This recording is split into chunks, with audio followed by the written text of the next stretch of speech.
오늘도 하나님은 우리를 사랑하시며 영원한 복 가운데 함께 하시고 인도해 가고 계십니다. 그 은혜와 사랑을 확인하고 누리며 또 전파하는 저와 여러분 되시길 바랍니다. 하나님의 말씀은 로마서 11장 6절의 말씀입니다. 봉독해 드립니다. 만일 은혜로 된 것이면 행위로 말미암지 않음이니 그렇지 않으면 은혜가 은혜되지 못하느니라. 아멘. 기도하겠습니다. 하나님 은혜와 사랑 복 주신 감사합니다. 우리를 위해서 모든 만물을 지으시고 또 언약대로 이 땅에 오셔서 십자가의 죽으심으로 우리에게 대한 놀라운 사랑을 확증해 보여주신 감사합니다. 그 은혜와 사랑을 늘 확인하고 누리며 또 전파하는 우리의 삶이 되게 하여 주옵소서. 오늘도 귀한 말씀을 통해서 하나님의 선하시며 기뻐하시며 온전하신 뜻이 무엇인가 분별하고 그 뜻대로 나아가는 우리의 삶이 되게 하여 주옵소서. 모든 영광을 주님 받으시기 원하며 예수 그리스도 이름으로 감사하며 기도하옵나이다. 아멘.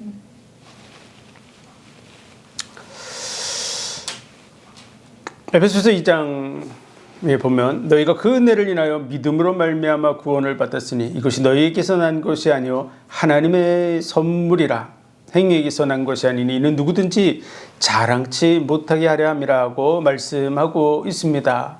우리가 그 은혜로 말미암아 구원을 받게 됐다고 말씀하고 있고 우리에게 주어진 것은 선물이라고 말씀하고 있습니다.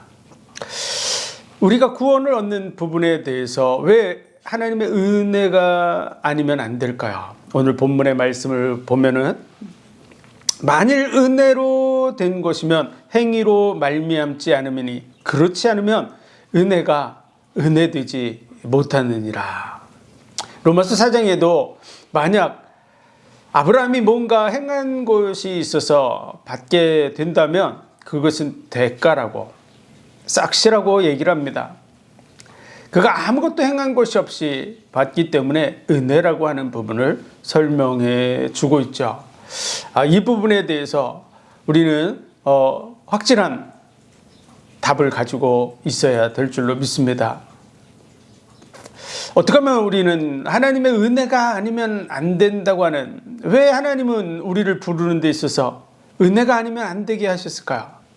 왜 그 은혜로 말미암아 구원을 받게 하셨을까요? 우리는 우리가 뭔가를 해야만 직성이 풀리는 부분이 있습니다. 우리가 뭔가 열심히 하고 뭔가를 이루어가고 하는 부분이 성취감이 있죠. 그런데 구원에 대해서 왜 하나님의 은혜가 아니면 안 될까요? 이는 누구든지 자랑치 못하게 하려 함이라. 뭔가 우리가 한 것이 있으면 그것을 좀 자랑하고 싶고 드러내고 싶고 또 다른 사람 앞에서 뭔가 이렇게 뭔가 나타내고 싶은 마음들이 누구나 있는데요. 하나님께서는 은혜가 아니면 안 된다고 말씀하고 있습니다. 우리는 그 이유를 잘 알아야만, 이 이유를 잘 알아야만 우리 주변의 많은 사람들을 제대로 도와줄 수 있고요. 우리 자신도 하나님 앞에 온전하게 설 수 있습니다. 그렇기 때문에 은혜가 아니면 안 된다고 하는 이 부분을 우리는 오늘 말씀을 통해서 살펴보겠습니다. 첫 번째로는요, 하나님의 은혜가 아니고 뭔가 하나님께서 우리에게 구원을 받는 데 있어서 조건을 제시한다 그러면 그 조건에 대해서 우리가 정말 충족할 수 있느냐라는 겁니다. 우리가 정말 그걸 이루어낼 수 있느냐? 인간의 능력으로 열심히 노력하면 뭔가 될 거라고 생각하는 것이 누구나 생각할 수 있는 것입니다. 내가 열심히 하면 되지 않을까요? 뭔가 지구상에 많은 사람들이 있는데 그 중에 이걸 이룰 사람이 있지 않겠습니까? 이런 부분을 생각할 수 있습니다. 그런데 인간의 노력만으로 되는 게 아닙니다. 보이지 않는 악한 영이 방해하고 있다는 사실을 놓쳐버리게 되는 것이죠. 우리의 의지력도 사실은 연약하기 그지없습니다. 사람이 굉장히 강한 것 같아도 사실은 그렇지 않습니다. 하루살이에도 눌려 죽을 인생이라고 성경은 표현하고 있는데요. 정말 메뚜기도 짐이 될 때가 있는 것이죠. 아무리 능력이 강해도 어느 순간에는 아무것도 할 수 없는 그런 상태에 이를 수 있습니다. 인간의 능력이라는 게 한계가 있는 것이죠. 그런데 더더구나 우리를 방해하는 영적 존재가 있습니다. 그 영적 존재는 누굴까요? 그 영적 존재는 바로 마귀입니다. 마귀. 성경의 욥기서의 그 말씀들을 보다 보면 욥에게 마귀가 행하는 것을 보면 갈대아인들을 일으켜서 그 욥의 재물들을 치게 되는 것을 볼 수 있습니다. 전쟁을 일으킬 수 있는 능력을 가지고 있어요. 그리고 하늘에서 불이 내리게 해서 욥의 재산들을 불태워버리는 이런 부분을 하는데요. 인간이 상상할 수 없는 능력으로 하는 정말 하늘에서 불을 내리는 일들도 행할 수 있는 게 마귀의 능력이라는 것을 보여주고 있습니다. 그리고 온몸에 악창이 들게 하고 대풍을 일으키고, 그러니까 태풍을 일으켜서 바람을 통해서 다 휩쓸어 갈 수 있는 능력도 가지고 있는 것이죠. 그뿐만이 아니라 마귀는 시공을 초월해서 돌아다니면서 우리의 연약한 부분들을 얼마든지 공격할 수 있습니다. 꼭 마귀와 인간의 싸움은요, 사람과 개미와의 싸움 정도의 수준입니다. 개미가 굉장히 많은 능력을 가지고 있는 것 같지만 사실은 개미와 사람이 둘이 정면으로 다 부딪혀서 싸운다 그러면 얼마든지 사람이 개미를 이길 수 있습니다. 개미가 사람을 이길 수 있는 가능성은 얼마나 있을까요? 정말 서로 죽기 살기로 싸운다 그러면 개미가 사람을 이길 가능성은 하나도 없습니다. 마귀가 인간을 철저하게 망하게 하려고 작정하고 대든다 그러면 우리 인간은 아무도 그 벽을 뚫고 넘어갈 수 없습니다. 아담은 굉장히 인류의 조상이면서 모든 짐승들의 이름을 다 지어줄 만큼 아주 똑똑한 그런 사람이라고 할 수 있습니다. 그리고 하나님께서는 에덴 동산에 수만 가지의 그러한 과일들을 만들어 놓고 마음대로 먹도록 하셨습니다. 수만 가지의 과일들이 있어요. 널려 있어요. 그런데 딱 한 가지만을 금했는데 그 딱 한 가지를 걸고 들어오는 것이죠. 그리고 그거에 걸려서 결국은 아담이 실패하게 됩니다. 우리에게 있어서도 마찬가지죠. 우리가 잘할 수 있는 많은 것들이 있겠죠. 그런데 우리가 잘 못하는 부분, 절대 안 되는 부분이 있는데 그걸 걸고 넘어진다면 우리는 그 부분을 넘어설 수 있을까요? 우리의 연약함, 우리의 한계를 마귀는 잘 알고 있습니다. 우리의 약점을 정확하게 알고 그 약점을 공격하는 것이죠. 그렇기 때문에 우리의 힘으로는 마귀를 이기고 스스로 구원을 이룰 수가 없습니다. 그렇기 때문에 하나님은 은혜가 아니면 안 된다고 하시는 것이죠. 다시 말해서 하나님이 해주셔야만 된다는 것을 말해주고 있는 거예요. 그래서 에덴 동산에서 하나님은 그렇게 얘기하시는 거죠. 여사의 후손이 와서 뱀의 머리를 상할 것이라고. 아담에게 하라고 하지 않는 거예요. 아담에게 조금이라도 할 수 있는 능력이 있어서 할 수 있다면 네가 하라고 그럴 수도 있었겠죠. 근데 할 수 없어요.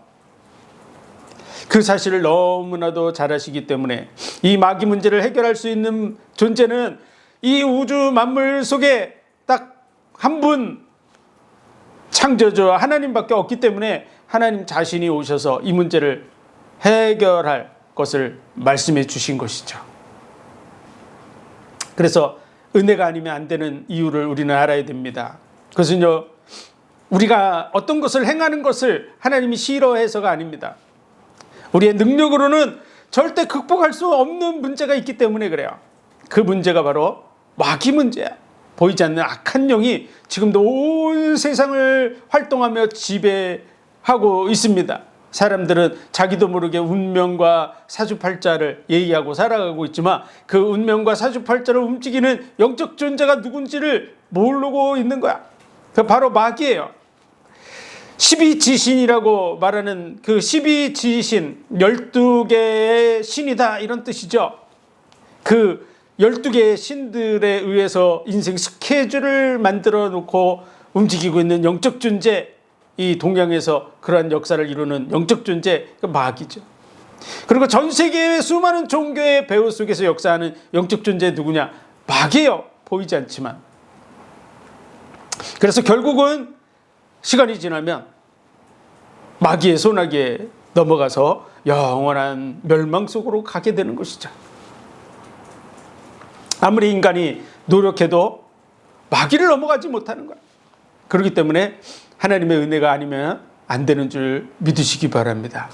그래서 하나님이 그것을 은혜로 하나님의 방법으로 해결하겠다고 언약을 주신 것, 그게 바로 메시아 언약인 줄 믿습니다. 그래서 여자의 후손이 와서 처녀가 잉태해서 아들을 낳을 것이다. 그 처녀의 몸에서 날 자는 베들레헴에서 태어나게 될 것이다. 그는 아브라함과 다윗의 후손이 될 것이다. 조금만 관심을 가지고 이 언약들을 살펴보면 누군지 확인하게 되겠죠.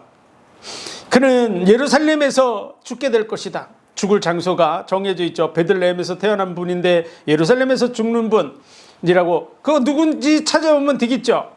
아브라함과 다윗의 후손이 누군지 찾아보면 되겠죠. 과연 베들레헴에서 태어난 게 맞는가? 아브라함의 후손이 맞는가? 예루살렘에서 죽게 되는가? 그리고 6월절 날 죽어야 됩니다. 죽는 날이 정해져 있어요. 6월절 어린 양으로. 나무에 달린 자마다 저주받은 자라고 하는 그 말씀대로 6월절 날 죽어야 되고요. 나무에 달려야 됩니다. 그리고 안식일 날 안식하시고 부활의 첫 열매가 돼서 초실절 첫 열매에 부활하셔야 됩니다. 왜냐하면 그 시체가 썩음을 당하지 아니하고 음부에 버림이 되지 아니하리라고 말씀하신 대로 다시 살아날 것을 말씀하셨어요. 그분이 누군지 인류 역사 속에서 찾아보면 되겠죠. 그 확실한 증거가 바로 예수 그리스도라고 하는 것을 보여주고 있습니다. 그는 실로 우리의 질고를 지고 우리의 슬픔을 당하였다고 말하고 있고요. 그가 채찍에 맞고 그가 고난을 당함으로 우리가 나음을 입었다고 말하고 있는 것이죠. 그의 고난, 그의 죽음을 통해서 우리가 죄와 저주와 사단의 권세에서 빠져나오게 된다고 말씀하고 있습니다. 그것이 바로 예수 그리스도예요. 그래서 하나님이 아니면 안 된다고 하는 사실을 우리에게 보여주셨어요. 임마누엘 되셔서 오신 하나님, 그분이 바로 예수 그리스도입니다. 은혜가 아니면 안 된다는 사실을 우리는 첫 번째로 마귀 때문이라는 사실을 알아야 돼요. 우리에게 능력이 없어서가 아니에요. 우리의 방법으로는 절대 안 되기 때문에 그런 거야. 하나님의 방법이 아니면 안 되기 때문에 하나님은 하나님의 방법으로 해결한 줄 믿습니다. 두 번째로는요, 우리에게 뭔가 조건을 거는 거야. 내가 이것만 하면 구원을 해주겠다. 뭔가 아주 지극히 작은 조건이라도 걸게 되는 순간에 어떻게 됩니까? 조건을 거는 순간 하나님의 아가페 사랑이 무너지게 됩니다. 하나님의 아가페 사랑이 조건적 사랑으로 바뀌게 되는 것이죠.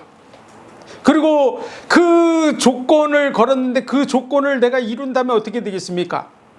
사람들 앞에 이렇게 얘기하겠죠. 나는 지금 하나님의 조건을 이루었어. 그렇기 때문에 나는 구원받은 하나님의 백성이고 너는 그 조건을 못 이루었어. 그렇기 때문에 너는 멸망받는 거야. 라고 하는 조건을 가지고 얘기하겠죠. 나는 이걸 이루었단 말이야 라고 얘기하는 그런 부분에서 자신의 우월감, 자신의 능력을 자랑하는 그런 자리에 서게 됩니다. 하나님의 은혜, 사랑 이런 부분에 대해서 쓰지 아니하고 그는 자기의 우월감을 가지고 하나님과 사람 앞에 서게 됩니다. 조건을 거는 순간에 하나님의 아가페 사랑, 진정한 사랑, 순수한 사랑이 무너지게 됩니다. 하나님은 우리에게 알게 하기를 원하는 게 뭘까요? 그것은요, 하나님이 우리를 진정한 사랑, 순수한 사랑, 조건 없는 사랑으로 사랑하고 계시다는 사실을 우리가 알기를 원하고 계십니다. 그 사랑을 받아들이기를 원하고요, 그 사랑 앞에 서기를 원합니다. 그런데 조건을 걸면 어떻게 됩니까? 그게 다 무너져 버립니다. 그렇기 때문에 하나님은요, 우리에게 조건을 제시하지 않는 거야. 하나님과 우리와의 관계, 영원 속에서 그 하나님의 그 영원한 나라에는요, 다시 아프거나 병들거나 부족하거나 연약하거나 문제들이 존재하지 않는 세상, 그곳에 가게 됩니다. 그 영원한 세상, 아무 문제가 없는 세상, 그 세상 속에서 하나님의 사랑을 진정으로 순수한 사랑으로 받아들이고 순수한 사랑으로 화답하는 관계가 아니라면 그 모든 것이 무미건조해지게 되는 이런 결과를 가져오게 됐죠.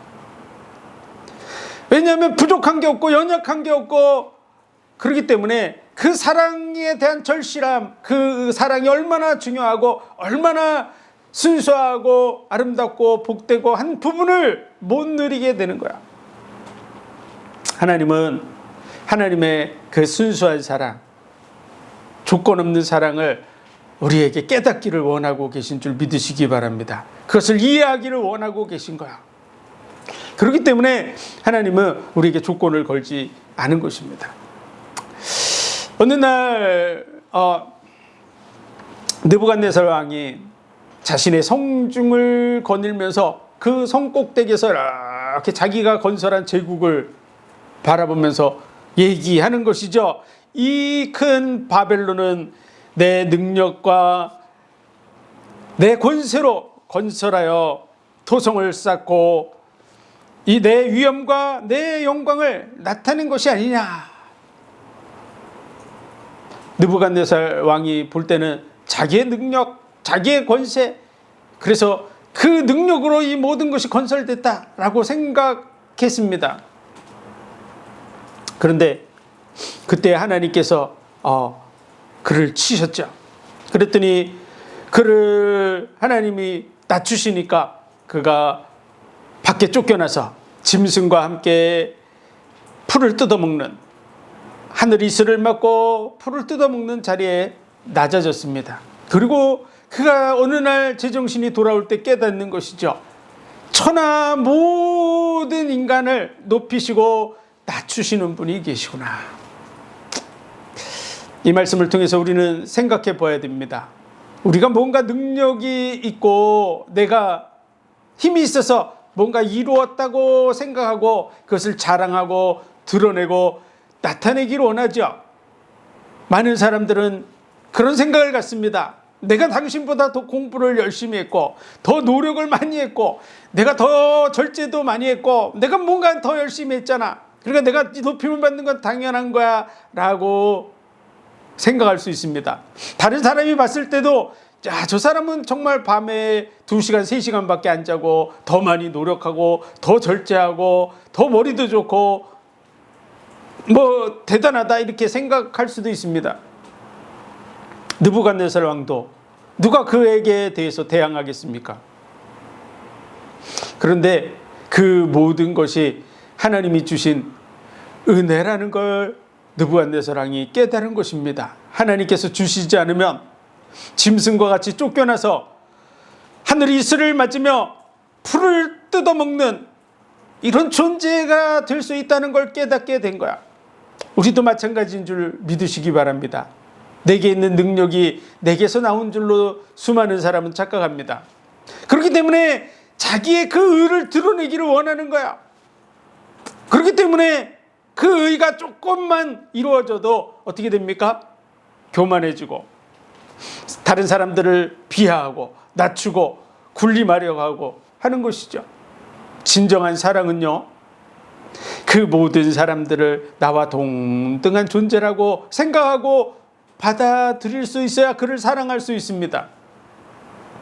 하나님이 우리를 사랑하심에 있어서 하나님은 우리와 비교할 수 없는 존재입니다. 우리는 하나님 앞에 사실 벌레 같은 존재예요. 하나님 앞에서 우리는 아무것도 자랑할 만한 가치 있는 그런 걸 내놓을 수 없는 존재입니다. 그럼에도 불구하고 하나님은 우리를 사랑하십니다. 그리고 그 사랑을 우리에게 확증해 보여주시기 위해서 하나님이 말씀이 육신이 되어서 사람의 몸을 입고 이 땅에 오시는 것이죠.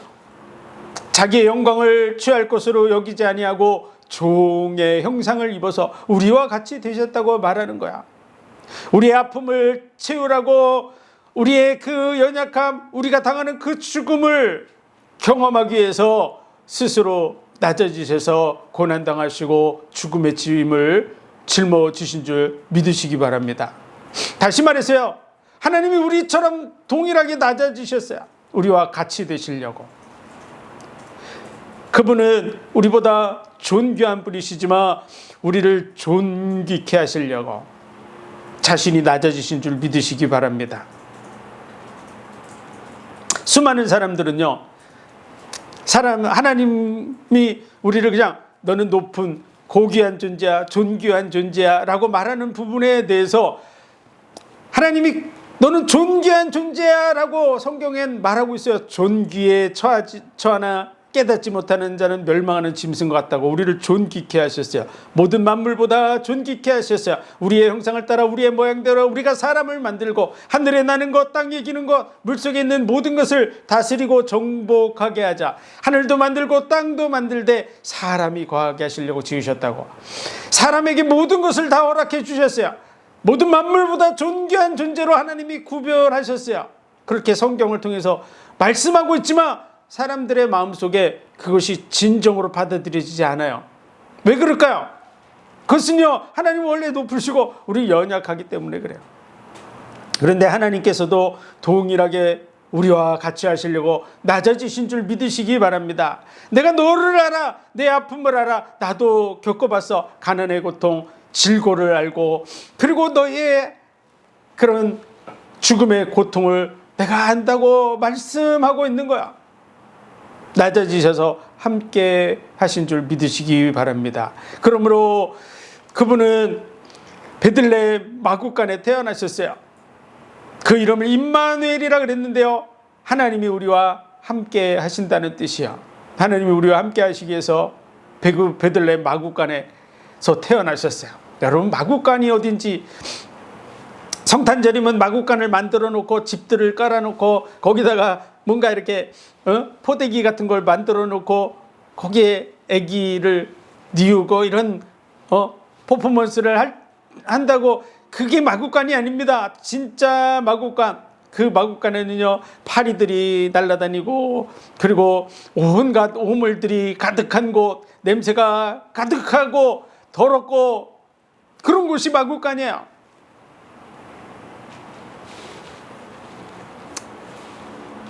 사람으로 치면 화장실인데요, 짐승들이 대소변을 그 자리에서 보고 하는 곳, 그곳이 마구간이에요.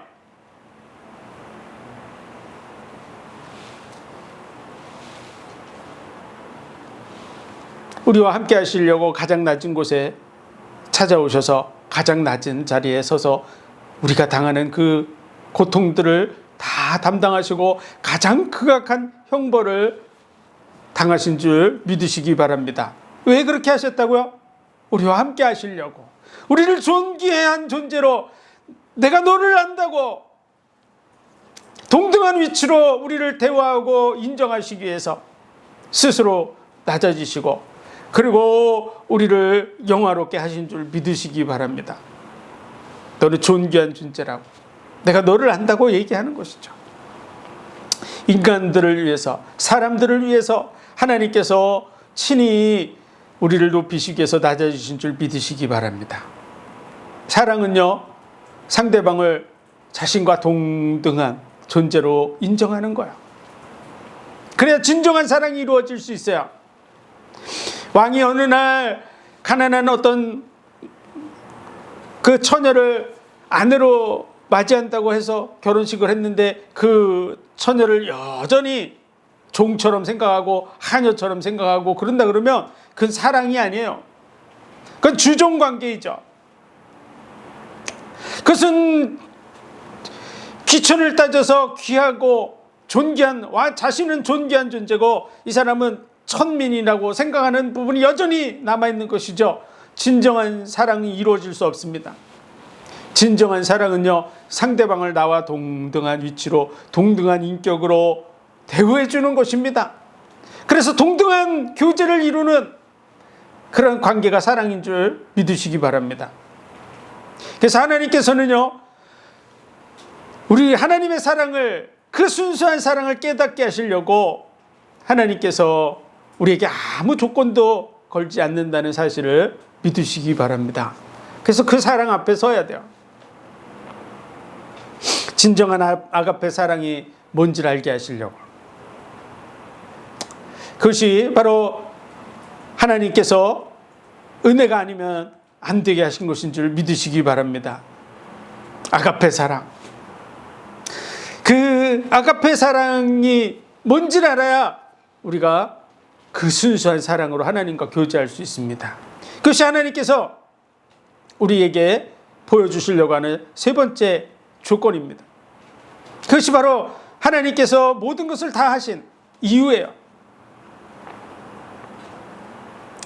우리는 주변에 많은 사람들과 관계를 맺으면서 살아갑니다.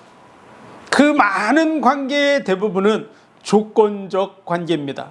조건적 관계. 그런데 우리가 자녀를 낳죠. 자녀가 태어나면 그 자녀를 사랑함에 있어서 거의 무조건적으로 그 자녀를 사랑합니다. 초등학교에 자녀가 입학했을 때 운동장에 나가면 수많은 아이들이 뛰어나려요.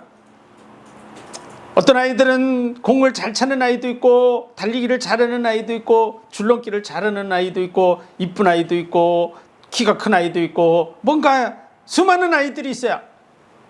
그런데 그 중에서 자기 자녀만이 눈에 유독 들어오고 관심이 가고, 그 자녀가 잘하고 있는지 못하고 있는지 그런 부분을 관심을 가지고 쳐다보게 되죠. 그리고 그 자녀가 상처받고 문제되는 부분에 대해서 그것을 케어해 주기를 원하는 것이 바로 부모의 마음입니다. 수많은 아이들이 있는데요, 거의 동일한 그런 나이대의 그 아이들이 있지만 그 능력이 눈에 보이지 않는 거야. 내 자녀가 잘하고 있는지가 보이는 것이죠. 여러분이 자녀를 낳고 자녀를 키우는 과정 속에서 그 자녀를 향한 사랑을 느껴보신 줄 믿습니다. 그를 사랑함에 있어서 그가 내 자녀라는 것 외에 그의 능력 때문에 그를 사랑합니까? 어느 날은 저는 내 자녀 건강하고 이쁘고 그렇기 때문에 사랑할 만하다라고 생각했었고요. 어느 순간에는 정말 부족하고 연약한 그런 아이들을 봤을 때 정말 부모가 저 아이를 품고 사랑할까, 이런 의문을 품은 적도 있었어요. 근데 어느 날 정말 그 어머니의 마음을 저는 느낄 수 있었어요. 부모는요, 그 자녀가 연약하고 부족하면요, 더 가슴이 아프고 더 그를 향한 사랑이 깊어지게 됩니다. 왜 그러죠? 그는 사랑이 없으면 안 되는 존재라는 걸 알기 때문에 그 어머니는 더 그를 향해서 사랑을 쏟게 되는 거야. 동일한 그런 자녀들이 있고 동일하게 그 자녀를 사랑하지만, 그러나 자기 혼자 잘 해나갈 수 있고 자기 앞길을 헤쳐나갈 수 있고 그런 아이보다, 그렇지 못하고 뒤떨어지고 누군가의 그런 보살핌이 없으면 안 되는 그 아이에 대해서 더 많은 정성을 쏟을 수밖에 없는 것이죠. 더 마음을 많이 줄 수밖에 없습니다. 왜? 잘 나가는 아이에는 마음을 덜 줘도 잘 해 나가거든요. 그런데 얘는 마음을 안 쓰면 어느 순간에 넘어지고 깨어지고 문제에 빠지고 하기 때문에 더 시간을 할애하고 더 정성을 쏟고 더 신경을 써서 보살피고 할 수밖에 없는 것이죠. 여러분, 사랑이라는 것은요, 그가 잘났기 때문에 사랑하는 게 아니에요. 그의 영혼 자체를 존귀하게 여기는 건 줄 믿으시기 바랍니다. 진정한 사랑은요, 우리 영혼 자체를 존귀하게 여기는 거야. 우리가 뭔가 능력이 있기 때문에 존귀하게 여기는 게 아니에요. 내가 뭔가 하기 때문에 가치 있게 여기는 게 아니에요. 하나님이 바라보시는 우리의 존재, 그 존재 자체를 하나님은 존귀 여기신다는 사실을 깨닫지 못하면 여러분 그 순수한 사랑 속으로 들어갈 수 없습니다. 여러분이 뭔가 하나님 앞에서 열심히 노력하고 헌신하고 봉사하고 헌금도 많이 하고 뭔가 내가 하나님 앞에서 뭔가 행하고 있다는 것을 느낄 때는 여러분이 뭔가 하나님 앞에 떳떳해지고 그 사랑을 느끼는 것 같고 그럴 수 있지만, 여러분이 어느 순간에 무기력해지고 아무것도 할 수 없고 하는 순간이 오면 여러분은 좌절하게 되고 낙심하게 되는 거야. 왜 그렇죠? 그 순수한 사랑에 대한 부분이 여러분 속에서 온전히 자리 잡고 있지 못하기 때문입니다. 여러분, 하나님은 순수하게 여러분을 사랑하세요. 여러분이 좋을 때도 사랑하시고, 여러분이 잘 안 될 때도 사랑하시고, 문제가 있을 때도 사랑하시고, 끝까지 여러분을 사랑하고 있다는 사실을 믿으시기 바랍니다. 여러분이 자녀들도 여러분이 진정으로 사랑하면 그렇게 될 거야. 그가 문제가 있다고 자녀를 사랑하지 않습니까? 여러분이 그가 꼭 잘 나가야 사랑합니까? 그게 아니잖아요. 자녀이기 때문에 내 한 몸의 일부분과 같은 존재이기 때문에 그를 정말 내 몸처럼 사랑하잖아요. 그런 것처럼 하나님께서 우리를 생명을 내어줘서 십자가에 죽을 만큼 우리를 사랑하신다는 사실을 확증해 보여주신 줄 믿으시기 바랍니다. 우리 영혼을 생명처럼 사랑하세요. 우리 영혼 자체를 순수하게 하나님은 사랑하세요. 그래서 조건을 보지 않는 거야. 그 사실을 여러분이 놓치면 여러분 끊임없이 그 조건 앞에 서게 돼 있어요. 조건. 그리고 조건으로 평가하고 어떤 때는 하나님 앞에 떳떳하게 나가고 어떤 때는 전혀 못 나가고, 여러분은 하나님과 사랑의 온전한 관계의 화답을 이루지 못하는 삶을 살아가게 됩니다. 문제가 있든지 없든지 주님 앞으로 나아가야 될 줄로 믿습니다. 예수님께서는요, 나는 의인을 부르러 온 것이 아니라 죄인을 부르러 왔다고 말씀하셨어요. 탕자가 집을 나갔는데 그 아버지는 그 아들이 돌아오기를 간절히 기다렸음을 알 수 있습니다. 그래서 상고가 먼데 멀리 있는데 달려가서 그를 맞아준 거야. 그래서 수도 없이 그 자리까지 갔을 수도 있습니다. 왜요? 멀리 있으면 그게 아들인지 딸인지 지나가는 나그네인지 모르잖아요. 짐승도 머리만 내밀고 있으면 그게 사람이었는지 짐승인지 몰라요. 그러면 누가 왔다 가면 그 아버지가 그 아들이라고 생각하면 달려가지 않겠습니까? 그리고 그 아들이 왔을 때 그는 내 아들은 죽었다가 살았으며 내가 잃어버렸다가 다시 얻었노라고 말하는 거야. 그게 아버지의 마음인 줄 믿습니다. 그가 거지의 모습을 하고 있는지 재산을 다 탕진했는지 거기에 관심이 없어요. 그 아들 자체에 관심이 있는 줄 믿습니다. 우리 영혼 자체를 존귀 여긴다는 사실을 여러분이 이 땅의 삶 속에서 확인하고 누려야 영혼 속에서도 하나님 아무 문제가 없는 그 속에서도 하나님이 내 영혼 자체를 존귀 여기시고 그 사랑으로 품고 계시다는 걸 누릴 수 있는 거야. 그 순수한 사랑 속에 서시기를 바랍니다. 하나님의 그 사랑을 알게 하시려고 하나님은 하나님의 방법으로 우리를 구원하시는 줄 믿으시기 바랍니다. 그리고 네 번째로는요, 영원하고 완전한 하나님을 이해시키고 그리고 그 하나님의 은혜와 사랑 그것을 깨닫는데 집중하게 하시고 계신 줄 믿으시기 바랍니다. 하나님의 은혜와 사랑과 긍휼과 이런 부분을 100% 이해하기 위해서 이 땅의 삶은요, 사실은 너무나 짧은 것이죠. 일평생 달려가도 하나님의 사랑을 제대로 확인하고 누리기가 너무 짧은 거야.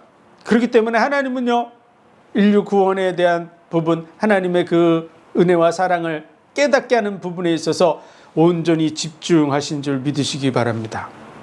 인류 역사에서요, 하나님이 관심을 가지고 쫙 이루어가신 그 중심에 집중된 그것이 뭐냐? 그러면요, 예수 그리스도로 이 땅에 오셔서 십자가를 지고 죽으시기까지 하시는 거야. 그러므로서 하나님의 은혜와 사랑을 우리에게 확증히 나타내 보여주신 줄 믿으시기 바랍니다.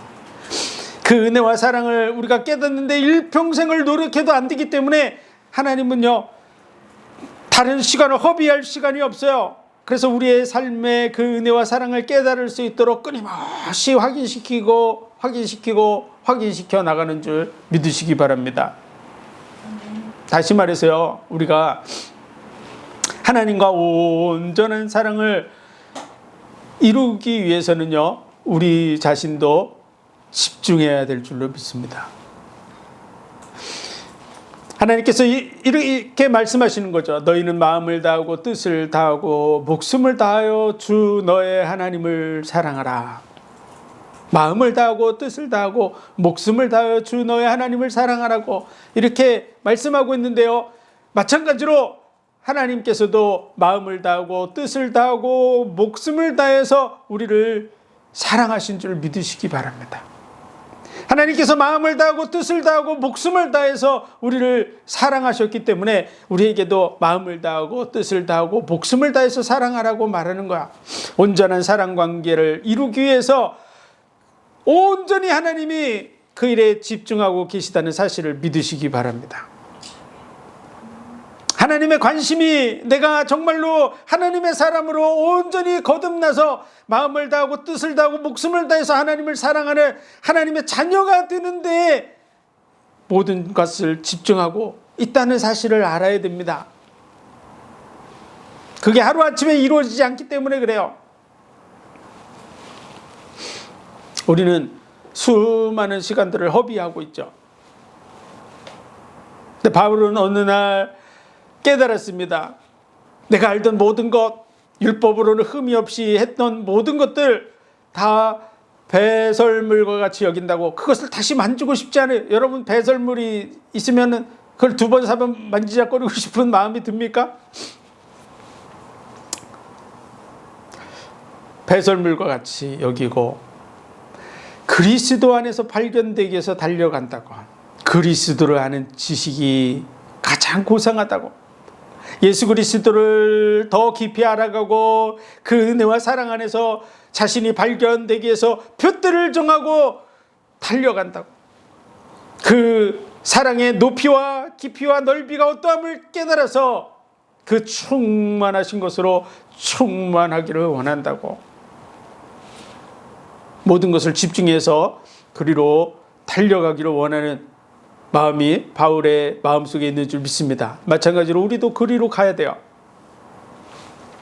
그것을 비춰주는 것이 뭐라고요? 성막 속에서 떡상 7 금초 때 성령이 오셔서 내게 대해서 증거할 거라고 예수님 말씀하셨죠. 예수님이 어떤 분인지를 알게 해주신 분, 그분이 성령이에요. 근데 그 성령을 뜻하는 7 금초 때가 떡상을 쫙 비치고 있는 거야. 떡상. 그 떡상은요, 예수 그리스도의 살과 피를 뜻하는 거야. 예수님은 내 살은 참된 양식이요 내 피는 참된 음료라고, 내 살을 먹고 내 피를 마시는 자는 영생하리라고 말씀하셨는데요, 그 의미를 담고 있는 그 떡상, 예수님의 살과 피를 보여주는 그 떡상을 7 금초대가 쫙 비치고 있는, 그거 외에는 그것을 쫙 비치고 있는 거예요. 방향이 거기에 다른 게 존재하지 않아요. 그 예수님의 살과 피를 계속해서 비치고 그 살과 피의 은혜 속에 있어야 될 것을 우리에게 보여주는 거죠. 그 살을 먹고 그 피를 마시고 그 예수 그리스도의 십자가의 대속의 은혜, 그 사랑을 끊임없이 되새김질해서 그것이 내 살이 되고 내 피가 되고 내 삶이 되는 말씀이 매우 가까워서 내 입에 있고 마음에 있은 즉 행할 수 있다고 말한 것처럼 그 예수 그리스도의 살과 피 십자가의 은혜와 사랑이 내 속에 끊임없이 내 영의 양식이 돼서 그 사랑 안에 거할 때 내 속에서도 하나님을 사랑하는 마음이, 하나님께서 나를 마음을 다하고 뜻을 다하고 목숨을 다하여 사랑하셨듯이 우리도 마음을 다하고 뜻을 다하고 목숨을 다해서 하나님을 사랑하는 그 마음이 우리 속에 생겨나서 하나님과 화답하게 되는 줄 믿으시기 바랍니다. 그 예수 그리스도의 살과 피가 우리의 영의 양식이 돼서 우리의 체질이 변화되어야 될 줄 믿습니다. 그래서 그 사랑을 가지고 하나님과 사랑의 화답을 이루는 것, 그게 바로 향단이에요. 그게 바로 그리스도의 영적 생활인 줄 믿으시기 바랍니다. 그렇게 될 때, 그 사랑이 온전히 젖어들었을 때만이 우리가 하나님을 진정한 아버지라고 우리가 그렇게 고백할 수 있는 거야. 그것이 바로 하나님이 받기를 원하는 그 은혜와 찬송인 줄 믿으시기 바랍니다. 그 은혜의 영광을 찬송하려 합니다. 하나님이 진짜로 듣기를 원하는 그 소리가 뭐냐면 그게 바로 우리가 하나님을 진정한 아버지라고, 아버지하고 부르는 거야. 그분을 진정으로 그 아가페 사랑 속에서 인정하고 그분에게 사랑을 고백하는 그 소리를 듣고 싶어하는 줄 믿으시기 바랍니다. 꼭 꼬맹이들이 지금 자라면서 어느 날 아빠로 확실하게 알고 아빠하고 부르는 거에 우리가 감동받듯이, 여러분, 하나님이, 우리가 진정으로 하나님의 사랑을 깨닫고 하나님의 마음을 이해하고 하나님에 대해서 우리를 자녀라고 말하고 있는데요, 진짜 아버지라고 말하는 그 순간을 기다리고 계신 줄 믿으시기 바랍니다. 여러분, 우리가 수도 없이 하나님은 아버지 하고 있지만요, 그걸 분석해 보면 많은 부분이 뚝 잘려 있는 거야. 진짜 아버지라고 말하는 마음이 이만큼 있고, 나머지 창조주 하나님, 전능자 하나님, 뭐 무서우지 하시는 분, 그런 것들이 확 들어와서 하나님 무서워하고 여전히 두려워하고 하는 마음이 우리 속에 가득한 거야. 진짜 나를 위해서 생명을 내어주시기까지 사랑하시는 그 사랑에 온전하게 이루어져서 그분을 내 아버지라고 껴안을 수 있는 그런 중심이 우리에게 온전히 이루어지지 않고 있다는 거야.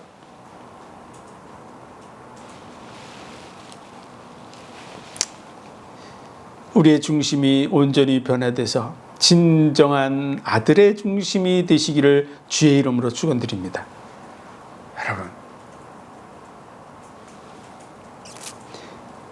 그 일이 이루어지게 하기 위한 시간이 너무 짧기 때문에 하나님은 모든 것을 다 집중해서 그리로 가고 있는 거야. 관심이 거기에 다 쏠려 있어요. 우리 성경 읽다 보면 왜 하나님께서 어마어마하신 분인데 왜 지구에 관심을 가지고 있고, 그 지구 속에서도 사람들에게 관심을 가지고 있고 왜 나에게 관심을 가지고 있을까? 여러분, 하나님이 하려고 하는 일들이 왜 그 정말 보이지도 않는 우주 속에 보이지도 않는 별, 지구에 관심이 집중되어 있을까? 여러분, 궁금하지 않으세요? 하나님의 자녀, 하나님의 아가페 사랑을 진정으로 이해하고 그 아가페 사랑으로 화답할 수 있는 그 자리에 서기까지 우리 인생이 너무나 짧은 줄 믿으시기 바랍니다. 그렇기 때문에 하나님은 집중하고 계세요. 전부를 다 쏟아부으셨어요. 그 사랑을 우리가 이해하고 받아들이고 그분과 화답해야 될 줄로 믿습니다. 요한일서 4장 10절에 보면 사랑은 여기 있으니 우리가 하나님을 사랑한 것이 아니요 하나님이 우리를 사랑하사 우리 죄를 속하기 위하여 화목제물로 그 아들을 보내셨습니다. 하나님의 사랑이 우리에게 예수 그리스도로 확실하게 나타난 줄 믿으시기 바랍니다. 그 사랑을 우리가 온전하게, 여러분, 아가페 사랑이 아니면 영혼 속에 영혼이 함께 할 수 없어요. 하나님은 여러분을 조건적 사랑으로 여러분 부른 게 아니에요. 그 아가페 사랑을 온전하게 이해하고 화답하는 저와 여러분 되시기를 주의 이름으로 축원드립니다. 기도하겠습니다. 하나님 은혜와 사랑 복 주신 감사합니다. 우리의 힘으로는 할 수 없기 때문에 하나님이 이루신 줄 믿습니다. 또 우리에게 조건을 걸면 교만해지고 높아지고 대적하는 자리에 설 수밖에 없기 때문에 하나님께서 모든 걸 이루신 줄 믿습니다. 그 사랑을 알게 하시려고, 아가페의 사랑을 깨닫게 하시려고, 그 아가페의 사랑으로 화답하는 자리에 서게 하시려고 지금도 함께 하시며 인도해 갖고 계신 줄 믿습니다. 그 사랑을 느끼고 이해하고 그리고 온전히 화답하는 우리의 중심이 되게 하여 주옵소서. 늘 그 십자가의 사랑을 확인하고 묵상하는 자리에 서게 도와주시고 많은 영혼들을 그 자리 속으로 인도하는 우리의 삶이 되게 하여 주옵소서. 모든 영광을 주님 받으시기 원하며 예수 그리스도 이름으로 감사하며 기도하옵나이다. 아멘.